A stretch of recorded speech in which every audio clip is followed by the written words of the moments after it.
এক মসজিদে ইমাম যত রাখে টিকে না, কয়দিন পরে যাই গিয়া বিদায় করিয়া দেয়। তো এইবার ইন্টারভিউ নিয়া 20-25 জন আসছে, যাচাই বাছাই করিয়া ভালো দিককে একজন রাখছে।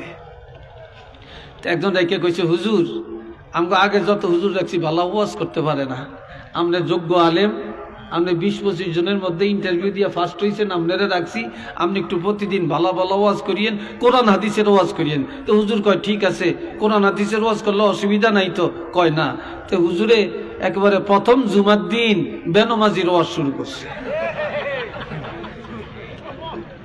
যেরকম কার ওয়াজ শুরু করছে? বেনমাজির। এখন মসজিদের সভাপতি হেতে একটু বেনমাজি টাইপের, কথা বলছেন নি? তার টাকা আছে, মসজিদ করানোর সময় 5 লাখ টাকা একসাথে দিছে, হেতে সভাপতি বানাইছে। হেতে মসজিদও কম যায়, নামাজ একটু কম পড়ে। হেতে অনেক জুমার দিন মানে ইমাম সব বেনমাজির ওয়াজ করতেছে, তারপরে এক ওয়াক্ত নামাজ ছাড়িয়ে দিলে 80 হোক বা জাহান্নামে যাইতে হবে বলতে আছে, আর এমনি ইমামের দিকে চেয়ার হইছে, নামাজটা শেষ হয়েছে। হুজুর ঘটনাটা বুঝলাম না, আপনি বিসমিল্লাহ করিয়া প্রথম জুমায় ইমাম সাহেবের ধরলেন, সভাপতিকে ধরলেন, ঘটনাটা কি? কয় দোষী কই? আপনি আজকে যা ওয়াজ করছেন সব সভাপতি সাহেব ইন্ডিকেট করিয়া করছেন, আর আমি দেখছি আপনি যখন ওয়াজ করেন সভাপতির দিকে এমনি চোখ করে আসান।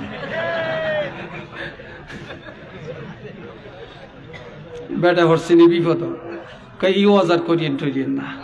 তো পরে জুমায় ধরছে সুদের ওয়াজ। জোরে বলেন কিসের ওয়াজ? এই জোরে কন, সুদ করে আসেনি সমাজে? আরো জোরে বলেন আছে? এখন ঠেলা বেশি, এখন ঠেলা বেশি, এখন কথার ঠেলা বেশি, বাহাদুরির ঠেলা বেশি। এদের পিছনে মানুষের অভাব নেই, কথা ঠিক কিনা? যেটার টাকা নেই হিতের পিছনে কেউ নেই, যেটার টাকা আছে হিতের পিছনে মাশাআল্লাহ হাগল নিয়েও আছে। আমার সুদের ওয়াজ করেন, ওয়াজ শেষ হয়ে গেল। এবার সেক্রেটারি সাহেব কয়, হুজুর বুঝলাম না। কয় কি? কয় প্রথম জুমায় দললেন সভাপতিরে, আজকে দ্বিতীয় জুমায় দললেন আমারে। আমরা ধরলাম কই? আমি একটু আল্লাহ কিছু টাকা দিছে, তো মানুষ আমার তো টাকা নেয়, তো আমার কিছু ব্যবসা দেয়, কিছু আমার অতিরিক্ত ইন্টারেস্ট দেয়, আর মানুষের উপকার হয়। আজকে আপনাকে সুদের ওয়াজ ধরছেন, ঘটনা কি? নিশ্চয়ই আপনার কেউ না কেউ বলে দিছে আমি যে একটু সুদে টাকা লাগে। কয় না, কেউ কয় না। কয় না, আমি দেখছি আপনি যখন সুদের ওয়াজ করেন তখন হাত দিয়ে এইভাবে টেরিয়া টেরিয়া দেখতে আসেন। এই ওয়াজ আর করিয়েন না, এই ওয়াজ আর করিয়েন না। তে গেল এইটা।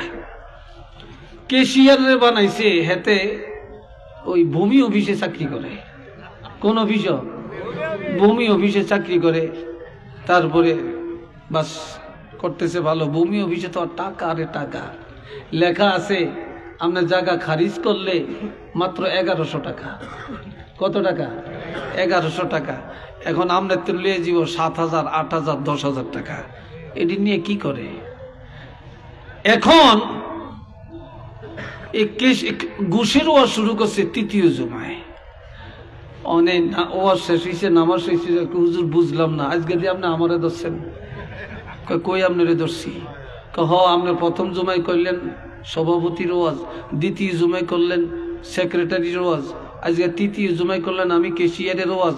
মাসের শেষ বেতনটা আমি দিই। এইবার দেখা যাবে আপনার কে বেতন দেয়? কারণ আমি একটু চাকরি করি, মানুষ আমারই কিছু টাকা দেয়। আপনি এই জন্য এইভাবে কইবেন। তাই এখন কোরআন হাদিসের ওয়াজ কোরআন দিয়ে কইতেন। এই জন্য একজন বলছিলেন, সারা শরীরে ঘা মলম লাগাবো কোথায়? কিরে ভাই, কথা ঠিক কিনা? সারা শরীরে যদি ঘা হয়, মলম লাগানোর জায়গাটা কোথায়? এই জন্য ভাইরারে আমার, মাসাজিদুহুম আমিরাতুন ওয়া হিয়া খারাবুম মিনাল হুদা। মসজিদগুলি অট্টালিকা, কিন্তু হেদায়েত শূন্য, বেনমাজি ভরপুর হয়ে যাবে। মসজিদ যেই পরিমাণে বাড়বে, মুসল্লি সেই পরিমাণে বাড়বে না। যদিও নামাজ আদায় করে, আল্লাহর জন্য নামাজ আদায় করে না। এরপরে এতক্ষণ বলছি আপনার করতে একটু কেমন লাগছে? এইবার যেটা কইয়াম এটা আঙ্গ কথা, আন্ন না। উলামাউহুম শাররু মান তাহতা আদিমিস সামা। এই দুনিয়ায় আসমানের নিচে সবচেয়ে নিকৃষ্ট হবে উলামায়ে কেরাম। একটু নাউজুবিল্লাহ কোন না। আপনারা আমগো কথা না কইছি, আপনারা নাউজুবিল্লাহ কইতে গিয়ে আপনাকে কষ্ট হয়, একটু জোরে কোন নাউজুবিল্লাহ। আমার রাসূল বলছেন হাদিস সহিহ যে উলামায়ে কেরাম সবচেয়ে নিকৃষ্ট হবে এই আসমানের নিচে। কেন? মিন ইনদিহিমুল ফিতনা, আলেমদের থেকে ফিতনা বের হবে। সুম্মা তাউদু, এই ফিতনার মধ্যে আলেমরা জড়াইয়া পড়বে, আলেমরা জড়াইয়া পড়বে। সমাজের মধ্যে ডক্টরের অভাব নাই, শায়েখের অভাব নাই, মুফতি সাহেবের অভাব নাই, পীর মাশায়েখের অভাব নাই, আর ফিতনার অভাব নাই। কথা ঠিক কিনা? ফিতনার অভাব আছে, ফিতনারও অভাব নাই। একটু চিল্লিয়া কর নাউজুবিল্লাহ। এই হুজুরে কয় একরকম ফিতনা, ওই হুজুরে কয় আরেক রকম। কেউ কই এখানে বাঁধেন, কেউ কই এখানে বাঁধেন, কেউ কই ছাড়িয়ে দেন, কেউ কই এতটু ফাঁক করে দাঁড়ান, কেউ কই এতটু ফাঁক করে দাঁড়ান, কেউ কয় আমিন কে মসজিদ ফাটে আলাম, কেউ কয় সুপু সুপে কন। কোন মিজে এই কথা ঠিক কিনা? কোন দিকে যাবেন বলেন? আবার কেউ বলে নবী হায়াতুন নবী না, আমরা বলি নবী হায়াতুন নবী। আমরা সুন্নি মুসলমান, আমরা আমাদের আকীদা এবং এটা হাদিসও আছে নবী হায়াতুন নবী। আমরা জানি নবীর আব্বা আম্মা ঈমানদার, নবীর আব্বা আম্মা জান্নাতি। আবার এক দলে কয় নবীর আব্বা আম্মা কাফের, নবীর আব্বা আম্মা জাহান্নামী। একটু নাউজুবিল্লাহ বলেন না রে ভাই। এখন যাবো কোন দিকে বলেন? আপনারা কোন দিকে যাবেন? কি কথা ঠিক কিনা? আপনারা কোন দিকে যাবেন? জীবনভর তারাবি নামাজ পড়ছি 20 রাকাত, এখন একদল উজাইছে কয় 8 রাকাত। কি কথা ঠিক কিনা বলেন?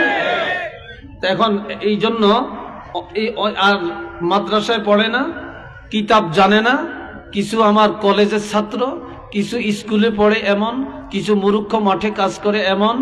তারা ওই তাদের কথাকে ফলো করে, ইউটিউব দেখে দেখে, ফেসবুক দেখে দেখে, ইন্টারনেট দেখে দেখে, গুগল সার্চ করে, প্লে স্টোর করে সার্চ করে তারা এগুলো বের করে। আর তারা কি বলে? কয় আমরা সহি হাদিস আমল করি। তাহলে আল্লামা সাহেব কাবলা সহি হাদিস বুঝতেন না, কারামত আলী জৈনপুরি সহি হাদিস জানতেন না, ইমাম আবু হানিফা সহি হাদিস জানতেন না, শশিনার ওলি আল্লাহ সহি হাদিস জানতেন না। বর্তমান যুগের যে আমাদের মসলকের উলামায়ে কেরাম, এরা সহি হাদিস জানতেন না। ওই সব কমবক্ত আর বদবক্ত আর সিটার মার্কা আলেম তারা বলে সহি হাদিস। কি কথা কি না বলেন? এই ফিতনা, এই ফিতনা এখন আমাদের এই অবস্থা। কোন দিকে যাবেন? কোন দিকে যাবেন? এখন সর্বশেষ কথা যে দুনিয়া সব একদিক চলে যাবে, যাক, কিন্তু ঈমান আর আকীদা ঠিক রাখতে হবে। আপনি পুষ্কুনির মধ্যে বাইং মাছ চিনেননি আপনারা? বাইং মাছ, বাইং মাছ পেক কাদার মধ্যে থাকে কিন্তু গায়ে মাটি লাগে না। কথা ঠিক কিনা? শৈল মাছ চিনেননি আপনারা? কিন্তু শৈল মাছ এটা মাটির উপরে থাকে কিন্তু গায়ে, পুরা গায়ে কাদা ভরে যায়। এই জন্য শৈল মাছ হইয়া সমাজে বাঁচা যাবে না, বাইং মাছ হইয়া বাঁচতে হবে। চতুর্দিক দিয়া ভেজালে ভরিয়া যাবে, আমার গায়ে যেন ভেজাল না লাগে। কি কথা ঠিক কিনা বলেন? আমরা ঈমান আকীদায় মজবুত থাকতে চাই কিনা? একটু হাত তুলে দেখাতে পারবেন?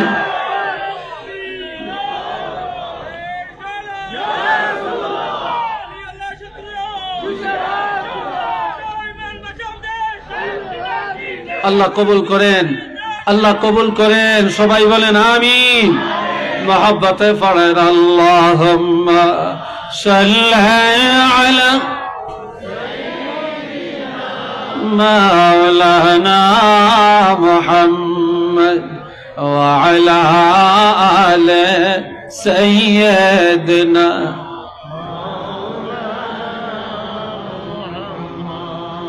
এইবার একটা হাদিস বলবো, এই হাদিসটা বলে আজকের আলোচনা শেষ করব। শুধু হাদিসটা দিয়া। এই দুনিয়াতে দল অভাব নাই, অনেক দল, কথা ঠিক কিনা? কিন্তু কিয়ামতের ময়দানে দল কয়টা? না, 3টা দল। জোরে বলেন কয়টা দল? এই যুবকরা জোরে বলো কয়টা দল? আমি যা বলবো সবটা, প্রত্যেকটা কথার পিছনে দলিল থাকবে এবং আই ক্যান চ্যালেঞ্জ ইনশাআল্লাহ। আপনারা খুব গভীরভাবে গিরা দিয়া রাখবেন অন্তরের মধ্যে। 3 দল মানুষ। আমরা কোন দলের মধ্যে আছি দলটা নির্ণয় করবেন। সূরা ওয়াকিয়ার মধ্যে আল্লাহ বলছেন, সূরা ওয়াকিয়া, আসহাবুল ইয়ামিন মা আসহাবুল ইয়ামিন ওয়া আসহাবুশ শিমাল মা আসহাবুশ শিমাল والسابقون السابقون أولئك المقربون। এই 3 দল এই আয়াতের মধ্যে। এই যে আমরা বসছি আমাদের উপরে চাঁদ, এটা কি বলেন আপনারা? এটারে চান্দোয়া বলছে। এটা উপরে আছে, এটা চাঁদনি, ঠিক না? কিয়ামতের ময়দানে এরকম কোন যাত্রী চাউনি আছে? গাছের ছায়া? কোন শ্বশুর বাড়ি? আরাম করার কোন জায়গা আছে? নাই। সেদিন আল্লাহ পাকের আরশে আজিম ছাড়া কোন ছায়া নাই। আরশে আজিমের ডাইন পাশে থাকবে একটা দল, মা আসহাবুল ইয়ামিন। আমার আল্লাহ বলেন তারা হবে ভাগ্যবান। আরশে আজিমের ডান পাশে জান্নাত, সেখান থেকে তারা জান্নাতে যাবে। কি কারণ? আল ওয়াজনু ইয়াউমাইযিনিল হক। সেদিন প্রত্যেকটা মানুষের আমলনামা পাল্লায় ওজন করা হবে, এটা সত্য। সেদিন যাদের নেক আমল বেশি হবে, গুনাহ কম হবে। আরশে আজিমের ডাইন পাশে তারা দাঁড়াতে পারবে। একটু চিল্লিয়া বলেন না সুবহানাল্লাহ।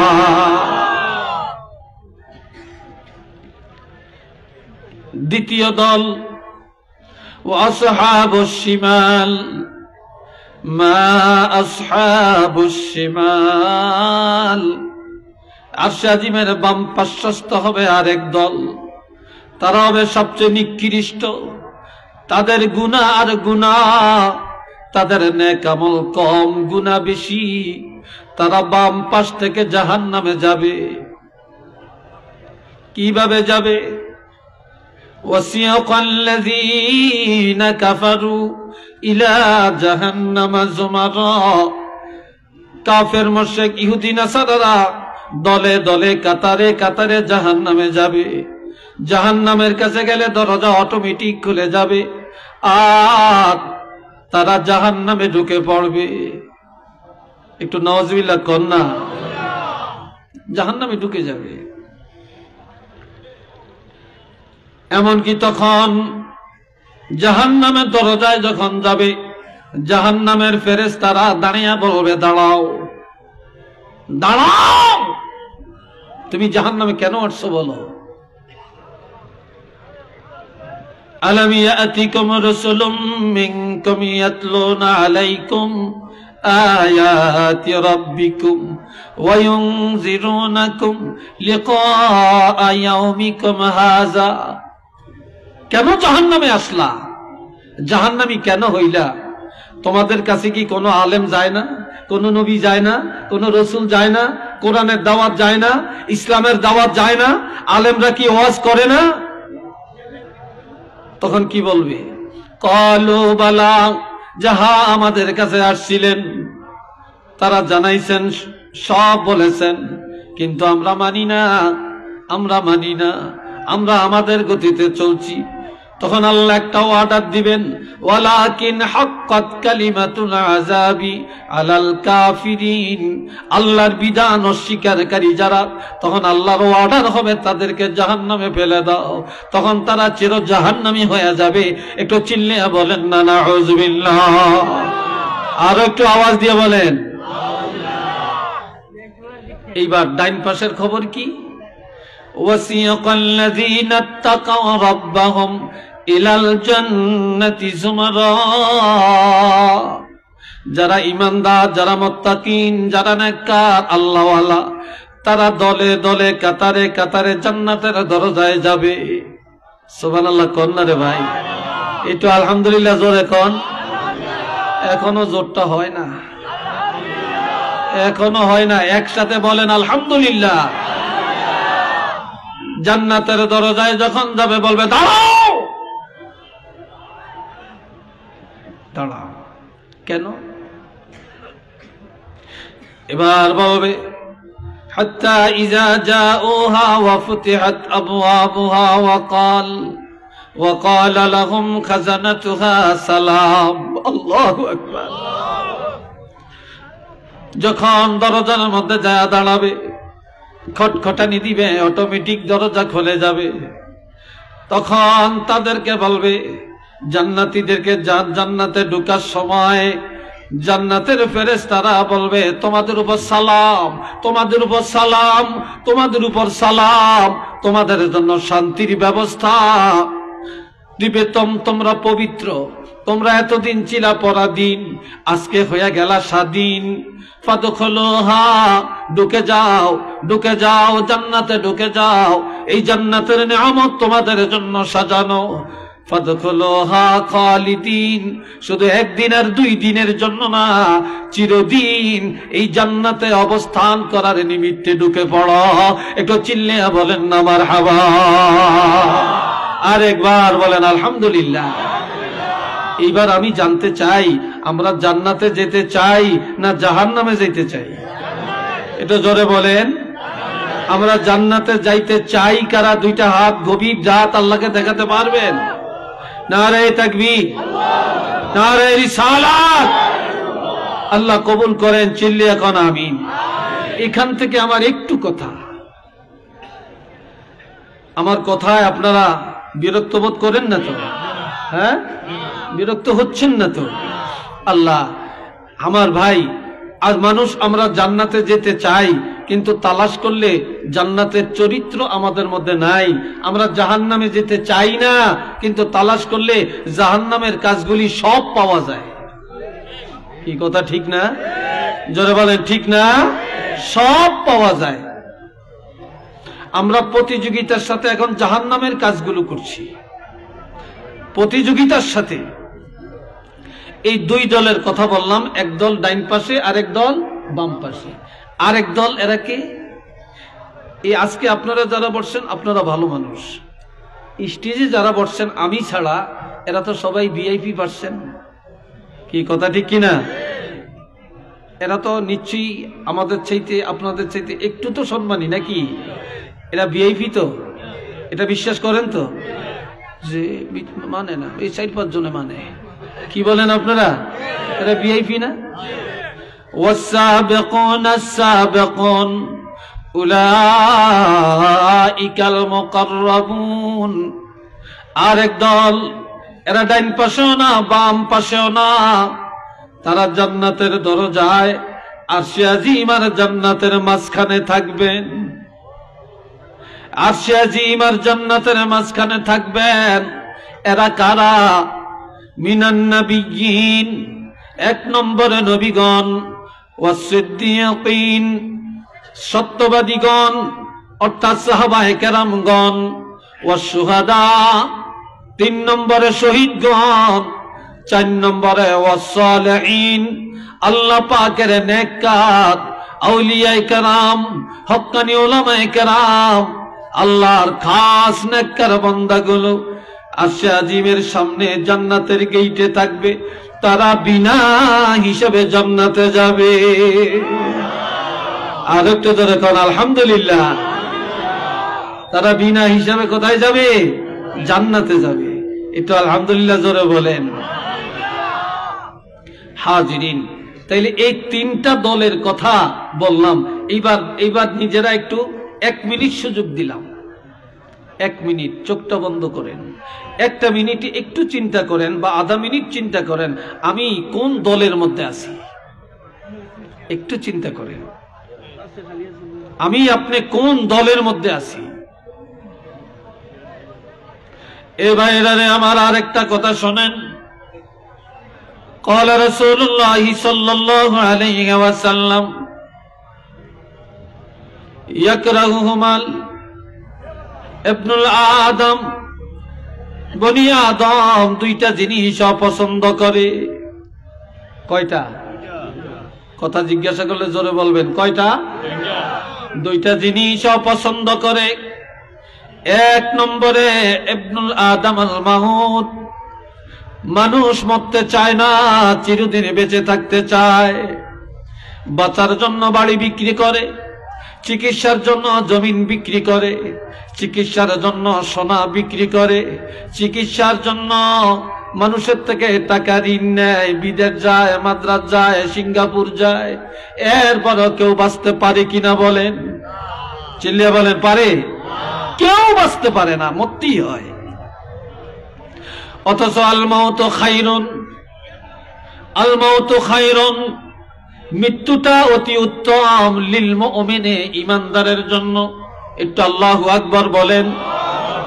ও জওয়ানেরা জোরে বলো আল্লাহু আকবার। আমরা যারা ঈমানদার, ঈমানদারের জন্য মৃত্যুটা অতি উত্তম। কিসের থেকে? ঈমানদারের জন্য আল মাউতু খায়রুন লিল মুমিনে মিনাল ফিতনাতিদ দুনিয়া, দুনিয়ার ফিতনা থেকে। দুনিয়া যখন ঈমানদারেরা যখন মৃত্যুবরণ করবে, কবরে যাবে, তখন দুনিয়ার ফিতনা থেকে বেঁচে যাবে। আর যতদিন বেঁচে থাকবে ফিতনায় থাকবে, মরে গেলেই নাজাত পেয়ে যাবে। আর একটু জোরে কন না আলহামদুলিল্লাহ। আর একটা জিনিস, আস্তে আস্তে, আর একটা জিনিস মানুষ অপছন্দ করে। ইয়াকরাহুহা কিল্লাতুল মাল, মানুষ অল্প টাকা অপছন্দ করে, কম জায়গা পছন্দ করে না। যার টাকা নাই মাইয়া বিয়ে দিতে চায় না, যার টাকা নাই তার কাছে কেউ মেয়ে বিয়ে দেয় না, যার টাকা নাই তার মেয়ে কেউ বিয়ে করতে চায় না, যার টাকা নাই আত্মীয় করতে চায় না, যার টাকা নাই তারে মেম্বার বানায় না, যার টাকা নাই চেয়ারম্যান বানায় না, নির্বাচনে দাঁড়াইলে কেউ লাইক করে না, যার টাকা নাই বাড়িতে গরু কাটিয়ে মেজদানি খাওয়ায়, দাওয়াতটাও পায় না। কথা ঠিক কিনা? টাকা নাই, ভ্যালু নেই। অথচ আমার নবী বলছেন কিল্লাতুল মাল কিল্লাতুল হিসাব, যাদের টাকা কম কিয়ামতের ময়দানে তাদের হিসাব কম। কথা ঠিক কিনা? যাদের টাকা কম কিয়ামতের ময়দানে তাদের হিসাব কম। আর যাদের অর্থ বেশি, কিয়ামতের ময়দানে এই হিসাব দেওয়ার জন্য কাঠগড়ায় দাঁড়িয়ে থাকা লাগবে। কথা বুঝে আসছে? কাঠগড়ায় দাঁড়িয়ে থাকা লাগবে। এই বললাম, আমি আপনাদের কাছে এই কয়েকটা হাদিসের আলোচনা করলাম, কয়েকটা আয়াত নিয়ে বললাম। এবার সর্বশেষ একটা সুসংবাদের হাদিস দিয়া শেষ করব ইনশাআল্লাহ। বলেন না ইনশাআল্লাহ? সবাই মহব্বতে পড়েন সাল্লাল্লাহ।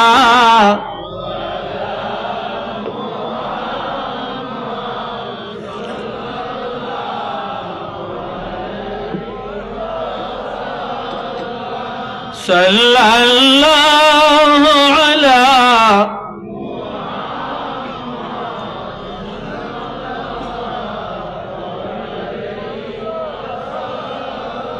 জোরে জোরে সাল্লাল্লাহ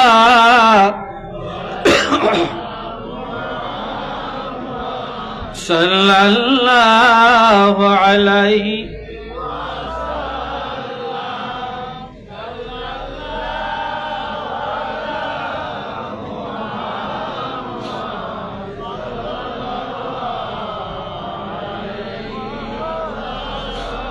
मोहब्बत बनी अल्हम्दुलिल्लाह আরেকবার বলি আলহামদুলিল্লাহ আমরা তো সবাই জান্নাতে যাইতে চাই কি কর 60টা কাজ বলবো 60টা আমল খুব বেশি না মাত্র 4টা কয়টা জোরে বলেন কয়টা قال رسول الله صلى الله عليه وسلم صلوا خمسكم وصوموا شهركم وادوا زكاة أموالكم وأطيعوا أمركم تدخلوا جنة ربكم أو كما قال عليه الصلاة والسلام আমার রাসূল ارشاد ফরমান ইমানদারেরা 5 ওয়াক্ত নামাজ নিয়মিত আদায় করো কয় ওয়াক্ত জোরে বলেন 5 ওয়াক্ত নামাজ নিয়মিত আদায় করো ওয়াসুমু শাহরাকুম বছরে 1 মাস ফরজ রোজা রাখো সামনে আসতেছে কি রোজার মাস আইতেছে না গ্যাস্ট্রিকের মাস আইতেছে হ্যাঁ রমজান মাস আলহামদুলিল্লাহ বলেন রমজান মাস রহমতের মাস রমজান মাস মাগফিরাতের মাস রমজান মাস হলো নাজাতের মাস আর ওই রমজান মাসের বানাইছি মহিলা দিয়া মার্কেট করার মাস কিরে ভাই কথা ঠিক কিনা আপনারা আমার লগে এক পত্নী হ্যাঁ রমজান মাসে মহিলারা একা মার্কেটে যায় না বাড়ি 7-8 জন 10-12 জন একসাথে যায় আর মহিলারা টাকার বান্ডিল দিয়ে দেয় যাও চাহিদা মতো করিয়া আনো এই কথা ঠিক না আমার নবী বলেন ওয়াসুমু শাহরাকুম রমজানের রোজাগুলি পালন করো ওয়াদ্দু যাকাত আমওয়ালিকুম ও ধনীরা যদি যাকাতের হকদার হয়ে থাকো যাকাতের উপযুক্ততা এসে থাকে বছরে একবার 1 টাকা পর্যন্ত হিসাব করে যাকাত আদায় করো ওয়াতিউ আমরিকুম রাষ্ট্র যদি কোরআনের রাষ্ট্র হয় ইসলামের শাসন চলে রাষ্ট্রপ্রধানের নিয়ম নীতি মেনে চলো যেই দেশে ইসলামের নীতিতে দেশ চলে না সেখানে আউলিয়ায়ে কেরাম ওলামায়ে কেরাম মসজিদের ইমাম খতিব যেইভাবে কোরআন হাদিসের উপদেশ দিবে এই উপদেশগুলো বাড়িতে যারে আমল করবা আমি রাসূল ঘোষণা দিলাম তাদখুলু জান্নাতা রাব্বিকুম নাই নাই নাই কোনো বাধা নাই কেউ ধরে রাখতে পারবে না তোমরা ডাইরেক্ট তোমাদের প্রভুর জান্নাতের মধ্যে দৌড়ায়া দৌড়ায়া প্রবেশ করতে পারবে এটা চিল্লিয়ে এখন আল্লাহু আকবার তাহলে এই কয়েকটা আমল আমরা কি করতে চাই না জোরে বলেন আমরা কি করতে চাই না বলেন আলহামদুলিল্লাহ আমাকে দিছেন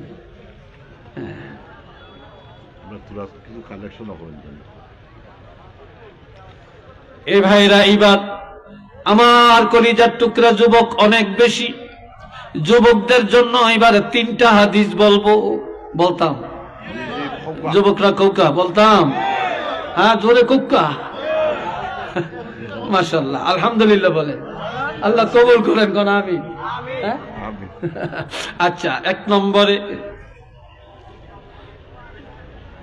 একটা যুবক আল্লাহর হাবিবের কাছে আসলেন এসে বললেন ইয়া রাসূলুল্লাহ ইন্নী আসাবতু যামবান আযীমা আমি বিশাল একটা গুনাহ করেছি ফাহাল্লি মিন তাওবাতিন কিভাবে আমার তওবা আছে কিনা কিভাবে আল্লাহ ক্ষমা করবেন আমি তো একটা গুনাহ করে ফেলছি গুনাহটা কি করছে এটাও হাদিসের প্রথম অংশে আছে এটা আমি এখানে বলতাম না কারণ সবগুলি কথা সব জায়গায় বলা যায় না কথা বুঝাচ্ছি কিনা যে এমন একটা অপরাধ যে অপরাধের কথাটা এই যুব সমাজে, এখানে বাপও আছেন, এখানে ছেলেও আছেন, এখানে দাদাও আছেন, নাতিও আছেন, চাচাও আছেন, ভাতিজও আছেন, বড় ভাই আছেন, ছোট ভাই আছেন, লজ্জিত হবেন।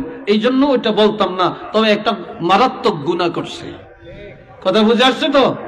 একটা গুনাহ করছে। গুনাহটা করে বলে, ইয়া রাসূলুল্লাহ, আমি তো গুনাহ করেছি, কিভাবে আল্লাহ ক্ষমা করবেন? এই সময় আজান হয়ে গেল। কি হয়ে গেল? আজান হয়ে গেল। নবীজি মসজিদে ঢুকলেন, নামাজের ইমামতি করলেন।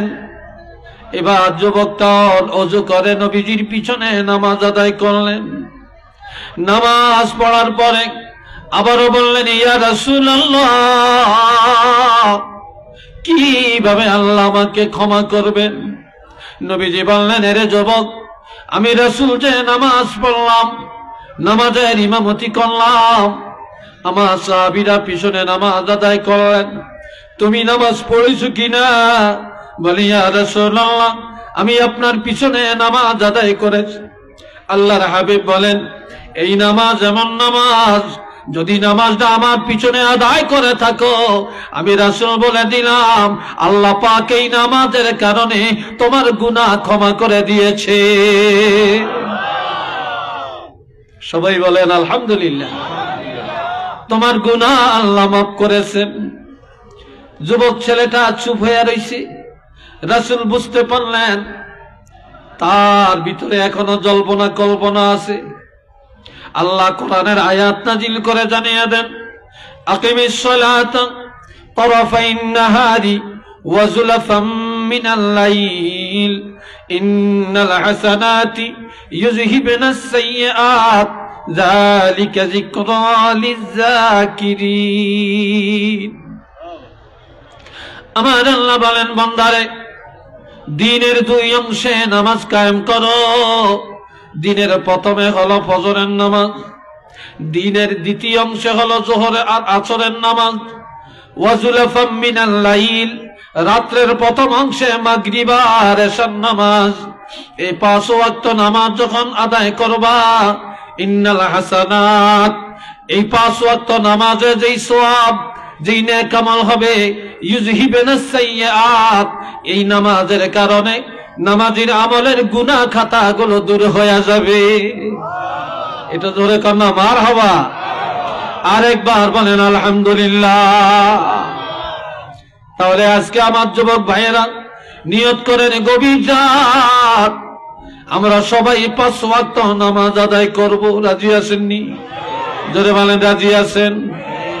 আল্লাহ কবুল করেন। চিল্লিয়া বলেন আমিন। আর একবার বলেন আমিন। এবার আরেকটা হাদিস। কষ্ট হয় আপনাদের? হ্যাঁ, আসলে কি বিরক্ত হচ্ছে?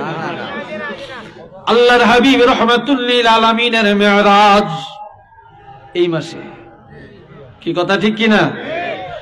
রাসূল বলেন, ক্বালা রাসূলুল্লাহ সাল্লাল্লাহু আলাইহি ওয়াসাল্লাম, দাখালতুল জান্নাহ, আমি জান্নাতে প্রবেশ করলাম।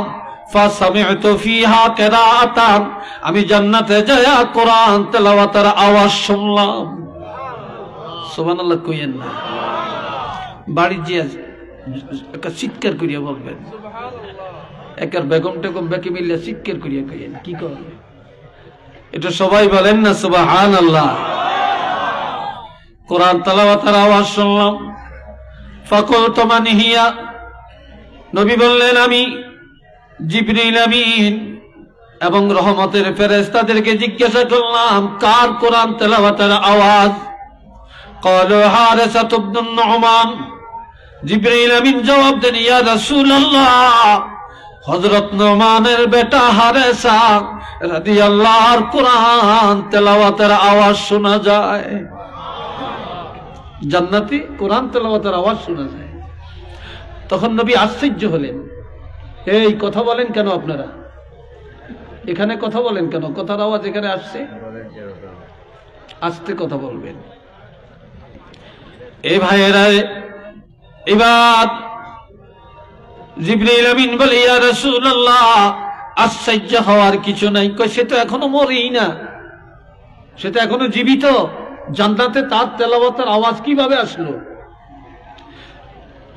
ওয়া কানা আবাদুন নাসি বিউম্মিহি, তখন জিবরিল আমিন বলে, ইয়া রাসূলুল্লাহ, এই হারেসা দুনিয়াতে তার আব্বা আছে, মা আছে, দুনিয়াতে কোনদিন মা বাবার অন্তরে ব্যথা দেয় না, তবে হারেসা সবচাইতে বেশি তার মায়ের সাথে সদাচরণ করে। হারেসার মা খুশি হয়ে যাওয়ার কারণে, মার সেবা করার কারণে এখনো মরে না, কিন্তু মা জীবিত থাকিয়া খুশি হইয়া সন্তানের জন্য দোয়া করার কারণে মৌতের আগে আগে আমার আল্লাহ জান্নাতের মধ্যে কোরআন তেলাওয়াতের মধ্যে লিস্টির মধ্যে নাম উঠাইয়া দিয়েছে। এটা জোরে বলেন আল্লাহু আকবার। নবী মেরাজ থেকে এসে সাহাবাই কেরামের কাছে মেরাজের আলোচনা করতেছেন। In the main time Haresa হেলিয়া দুনিয়ার সামনে দিয়ে হেঁটে হেঁটে যায়। নবী ডাক দিয়ে বলে, আরে হারেসা, জান্নাতে শুনলাম তুমি কোরআন তেলাওয়াত করো, কখন তুমি জান্নাত থেকে আসছো? সাহাবারা আশ্চর্য বোধ করলেন, রাসূল এটা কি বলেন? তখন আল্লাহর হাবিব একটা কথা 3 বার বলেছেন, কাযালিকুমুল বিররু, কাযালিকুমুল বিররু, কাযালিকুমুল বিররু। সৎ কাজের পুরস্কার এটাই হয়ে থাকে, সৎ কাজের পুরস্কার এমনই হয়ে থাকে, সৎ কাজের পুরস্কার এমনই হয়ে থাকে। ওয়া কানা আবাদুন নাসি বিউম্মিহি, এই হারেসা সবচেয়ে বেশি পিতামাতার খেদমত করার কারণে আল্লাহ পাক জান্নাতের মধ্যে তার মর্যাদা বাড়াইয়া দিছে। তাহলে আজকে আসেন, আমরা কি এই আমলটা, এই হাদিসের গুরুত্ব আমরা কি দিতে চাই? আরো জোরে বলেন, দিতে চাই। একটু আল্লাহ 2 হাত তুলে দেখাতে পারবেন?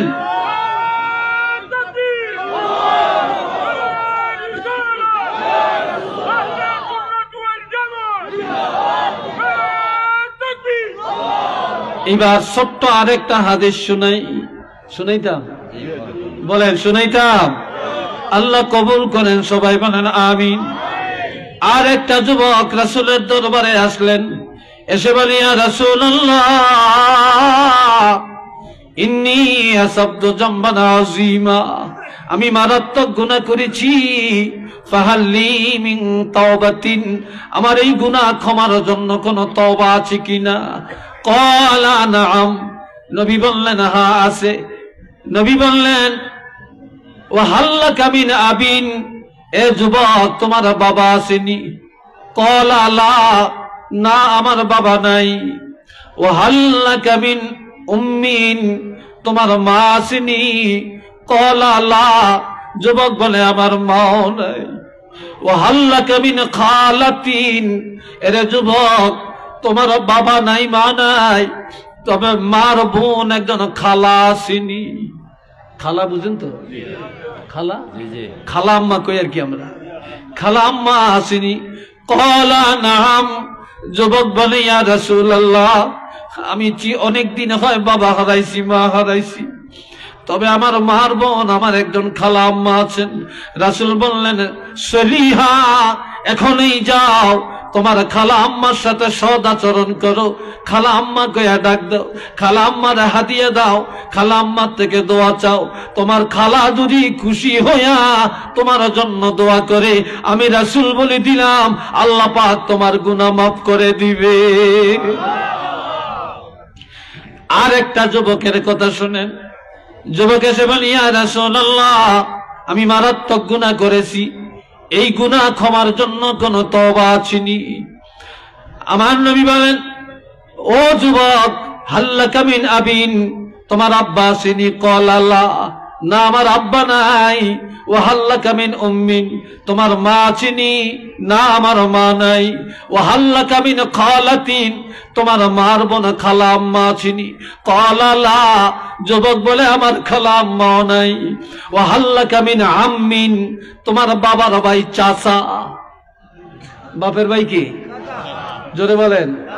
তোমার বাবার ভাই চাচা আছে কিনা? ক্বালা নাআম, যুবক বলে হ্যাঁ আমার এখানে চাচা জানা আছে। কয় সেলহু, সেলহু, এখনই যাও, চাচার সাথে কোনোদিন দ্বন্দ্ব করবা না, মারামারি করবা না, মামলা করবা না, মোকদ্দমা করবা না, চাচার কলিজে আঘাত দিও না। বাবার জায়গায় চাচা, চাচারে সম্মান করো, চাচাকে ইজ্জত করো। তোমার বাবার ভাই চাচা খুশি হয়ে গেলে আল্লাহ পাক খুশি হইয়া তোমাকে মাফ করে দিবে। একটু আওয়াজ দিয়া বলেন না সুবহানাল্লাহ। আরেকবার বলেন সুবহানাল্লাহ। এইবার ছোট আরেকটা হাদিস। অনেকের আব্বা নাই, আম্মা নাই। ও যুবক ভাইয়েরা, আমার রাসূল বলেন ইযা জাআহু রাজুলুম মিন বানি সালমাতা ফাকালা ইয়া রাসূলাল্লাহ হাল বাকিয়া মিন বাদরি আবাওয়াইয়া শাইউন আবাদহুমা বিহি বা'দা মাউতিহিমা? ক্বালা নাআম, আস-সালাতু আলাইহিমা ওয়াল ইস্তিগফারু লাহুমা ওয়া ইনফাযু আহদিহিমা মিন বা'দিহিমা ওয়া সিলাতুর রাহিমিল্লাতী লা তুসালু ইল্লা বিহিমা ওয়া ইকরামু সাদিকিহিমা আও কামা ক্বালা আলাইহিস সালাতু ওয়াস সালাম। আল্লাহ, বনি সালমা গোত্র বিশাল একটা গোত্র। ওই গোত্র থেকে একটা যুবক ছেলে আসছে। ওই যুবক আসিয়া কেঁদে কেঁদে বলে ইয়া রাসূলুল্লাহ, দুনিয়াতে অনেক ছেলেরা আম্মু কইয়া ডাক দেয়, আব্বু বলে ডাক দেয়, তাদের কলিজা শীতল হয়। আর আমি শিশুকালে মা বাপ হারাইছি, আমি বাপ কইয়া ডাকতে পারি না, মা বলে ডাকতে পারি না, আমার ঘরে গেলে শান্তি লাগে না। তবে আমার বাবা মা কবরে, যদি আজ আমার বাবা মা থাকতেন আমি খেদমত করতাম, আব্বা আম্মা বলে ডাকতাম।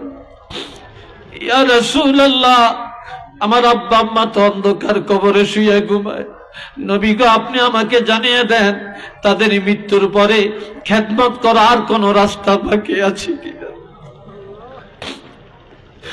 আমার মা নাই, বাপ নাই, মনে চায় একটু খেদমত করব, কোন রাস্তা বাকি আছিনি?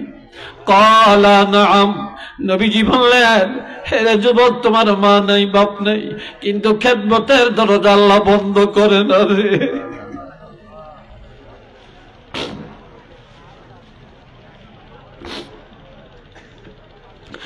এক নম্বরের খেদমত আসসালাতু আলাইহিমা।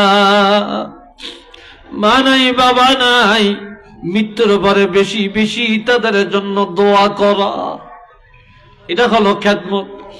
যাদের মা বাপ নাই, যখনই দোয়া করবেন তাদের জন্য দোয়া করবেন, তাদের নাজাতের জন্য দোয়া করবেন। এই পিতা মাতার ইন্তেকালের পরে বেশি বেশি দোয়া করা, এটা খেদমত। দুই নম্বরে ওয়াল ইস্তিগফারু লাহুমা, পিতা মাতার ইন্তেকালের পর আল্লাহর দরবারে তাদের গুনাহগুলি ক্ষমা চাওয়া, যে আল্লাহ আমাদেরকে লালন পালন করতে যায়, লেখাপড়া করাতে যায়, বাড়িঘর ঠিক রাখতে যায়, সীমানা ঠিক রাখতে যায়, বিদেশ টাকা কামাই করতে যায়, কত অন্যায় করেছে, কত নামাজ তরক করেছে, কত মিথ্যা বলেছে, কত মানুষের সাথে দুশ্মনী করেছে। আজ ওই গুনার বোঝা নিয়ে তারা কবরে চলে গেছে। আল্লাহ, আমরা তাদের সন্তান, তোমার কাছে ভিক্ষা চাই, আমাদের আব্বা আম্মার ওই গুনাহ মাফ করে দাও। তাদের মৃত্যুর পর তাদের গুনাহ মাফ চাওয়া, এটা খেদমত। তিন নম্বরে ওয়া ইনফাযু আহদিহিমা মিন বা'দিহিমা, মৃত্যুর পর তাদের ওসিয়ত পূর্ণ করা, তারা ঋণ থাকলে আদায় করে দেওয়া, ওসিয়ত করে গেলে ওসিয়ত পূর্ণ করা, এটা খেদমত। চার নম্বর ওয়াসিলাতুর রাহিমিল্লাতী লা তুসালু ইল্লা বিহিমা, তাদের ইন্তেকালের পর তাদের রেখে যাওয়া আত্মীয় স্বজনের সাথে সৎ আচরণ করা। বাবার রেখে যাওয়া আত্মীয়, বাবার ভাই চাচা, তারপরে ফুফি, মামা, খালা, তারপরে বোন বাগিনা, এরা হলো বাবার রেখে যাওয়া আত্মীয়। মার রেখে যাওয়ার আত্মীয় খালা মামা, খালাতো বোন, মামাতো ভাই, খালাতো ভাই, এরা মা রেখে যাওয়া আত্মীয়। এই মা বাবার আত্মীয়ের সাথে সৎ আচরণ করা এবং তাদের সাথে কোনোদিনই ছিন্ন সম্পর্ক ছিন্ন না করা, এটা হলো তাদের মৃত্যুর পরে খেদমত। 5 নম্বরে ওয়া ইকরামু সাদিকিহিমা, মা বাবার বন্ধু বান্ধব যারা, তাদের সমবয়সের মুরব্বী যারা, তাদেরকে ইজ্জত করা, সম্মান করা, এই 5টা দায়িত্ব যারা পালন করবে, তাদের পিতামাতা না থাকলেও তাদের আমলের মধ্যে পিতামাতার খেদমতের সওয়াব লেখা হয়ে যাবে। একটু আওয়াজ দিয়ে কন্যা সুবহানাল্লাহ। আল্লাহ আল্লাহ আমাদেরকে কবুল করেন, সবাই বলেন আমিন। আর একবার বলেন আমিন। এই হাদিসগুলো আমি একটার পর একটা কয়েকটা হাদিস আজকে আপনাদের মাঝে বললাম, এগুলা ইনশাল্লাহ আমরা আমল করব তো বলেন আল্লাহ। এই ওয়াজ সার্থক হবে, তারপরে এই খরচ সার্থক হবে যদি আমরা কথাগুলি আমল করি। আল্লাহ কবুল করেন, সবাই বলেন আমিন। আর একটু জোরে সোরে বলেন আমিন। মুনাজাত কিছুক্ষণের মধ্যে হবে। এই জায়গায় অনেক ভাই আছেন। মাদ্রাসা লাগে বড় একটা কালেকশন আপনার আবার লাগে রাখি দিছি যে আপনি আইলে এটারে ছাড়াই 50,000 টাকা এখন লন্ডনে মহিলা তাই দিবা, তাই অসুস্থ বুধবারে লন্ডনে যাইবা গিয়ে, তখন আপনি বললে আপনার হলো তাই কালেকশন দিয়ে দিতা, তাই না একটু আমরা সেকেন্ড আপনার লাগে টাকা পাইতাম আগে। তার নাম হইল গিয়া কইয়া দিলে নামটা কালেকশন শুরু করার সময় আপনি কইবানে নাকি বলেন। তার নাম হইল গিয়া আমরা খাদিমপুরের বিন্নাখান দিয়ে কি বাড়ি, খাদিমপুরের বকুল মিয়ার আম্মা, ওনারা কই দিলে ওষুধ আসা যায় গেল। আলহামদুলিল্লাহ, সবাই বলেন আলহামদুলিল্লাহ। আমি 10 মিনিট সময় আপনাদের থেকে নিতে চাই। আসলে আমি তো যত বক্তা আজকে দাওয়াত দিচ্ছেন সবার মধ্যে মনে আমি জোয়ান। কি বলেন, আমি জোয়ান না? তাইলে সব বুড়িয়া হুজুর করে আগে দিয়ে সারিয়ে দিচ্ছেন, কারো উপর কোনো বার্ডেন নাই। আমি জোয়ান দেখে আমার উপরে চাপ, হ্যাঁ আমার উপরে চাপ কিনলে রাখছেন, এটা আমার জন্য কেন রাখছেন? হায় রে, তো বুঝা গেল বেকে মনে করছাই যুবক। হ্যাঁ আপনার কাছে আল্লাহ কবুল করুক। আর একটু জোরে কোন আমিন। আমার ভাই এখানে এই যে কাটালখাই খাদিমপুর, কাটালখাই খাদিমপুর, এটা কি মাদ্রাসা? হাফিজিয়া দাখিল মাদ্রাসা। এটা তো 10ম শ্রেণীর পরীক্ষা হয়, এখানে দাখিল পরীক্ষা হয়। মাশাআল্লাহ। এই মাদ্রাসার যিনি এই পরিচালক ছিলেন বাদেশ্বরের হুজুর, খেয়াল আসেনি? হুজুর আসেনি এখন? কই গেছে? হুজুর এন্তেকাল করছেন। ওনার জানাজায় আমি গেছি, আমি ওনার জানাজায় আসছিলাম। আমি যখন উনি এন্তেকাল করছেন তখন খবর পাইয়া আমি ওনার জানাজায় আসছি। বাদেশ্বর হাফিজিয়া মাদ্রাসা মাঠে ওনার জানাজা হয়েছে, ওই জানাজা আমিও ছিলাম। আমার সাথে খুব আন্তরিক ভালোবাসা ছিল, অনেক কষ্ট এই মাদ্রাসার জন্য করে গেছেন উনি। আল্লাহ যেন ওনাকে জান্নাতের উচ্চ মাকাম দান করেন, সবাই বলি আমিন। এই এলাকাবাসী মাদ্রাসার জন্য অনেক করেন, বিশেষ করে অনেক প্রবাসীরা মাদ্রাসা অনেক দান করেন। এমপিও তো এখনো হয় না, এমপিওভুক্ত হয় না তো। এমপিওভুক্ত যেখানে হয় না সেখানে তো অনেক খরচ, অনেক টাকা লাগে। তো যাই হোক, মাদ্রাসার জন্য আমি একটু আপনাদের কাছে হাত পাতবো। আমি মুসাফির, এখানে দেওয়ার মতো অনেক আছেন। আর যারা আছেন মাঠে বা চতুর্দিকে দাঁড়ানো, আপনারা সবাই সহযোগিতা করবেন। তবে শোনেন, সহযোগিতা অনেকভাবে হয়। একটা হলো টাকা দিয়া হয়, আরেকটা হলো বুদ্ধি পরামর্শ দিয়া হয়, আরেকটা হলো এই শ্রম দিয়া হয়, আরেকটা হলো এই যে আপনারা বসে রয়েছেন এই বসার দ্বারা হয়। আল্লাহ কবুল করুক না আমিন। কেউ 1000 টাকা দিবে, কেউ লাখ টাকা দিবে, কেউ 10 টাকা দিবে। যে 10 টাকা দিল তারও ভ্যালু কোনো অংশে কম না। কি বলেন? কম না, কোনো অংশেই কম না।